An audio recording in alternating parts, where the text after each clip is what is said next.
Une triste nouvelle, nous sommes en deuil. Une voix d'or s'est éteinte à jamais. Le directeur de la radio Salankoloto s'en est allé. Tembila Roger Nikema fut également directeur de la radio nationale en 1967 et de la télévision nationale au temps fort de la Révolution. Né en 1935, notre doyen est décédé hier, 15 décembre. Son portrait avec Marguerite Douagnon. Celui que le monde des médias burkinabés pleure aujourd'hui fait partie des pionniers du métier de journaliste au Burkina Faso. La voix de Roger Nikema aura marqué les voltaïques dès les premiers moments de l'aventure de la radio nationale voltaïque.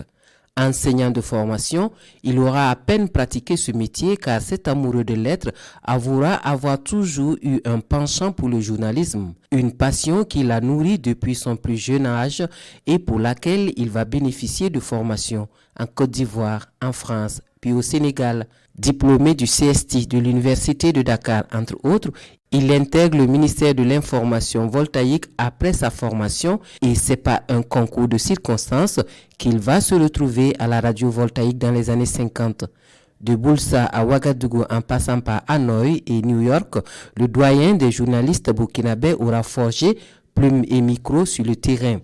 Il va gravir les échelons dans le milieu professionnel. Nommé chef des informations en 1958, il devient le directeur de la radio nationale de 1967 à 1969, puis directeur de la télévision nationale de 1985 à 1987.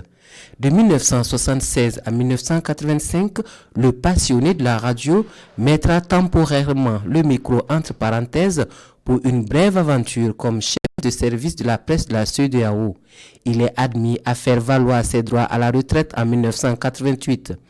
Convaincu que la radio, c'est l'outil de développement, du dialogue social, de la cohésion, mais aussi de valorisation du patrimoine culturel, Roger Nikema crée avec quelques camarades en 1996 une radio associative, Radio Salankoloto, dont il sera le directeur jusqu'à son décès ce 15 décembre 2021.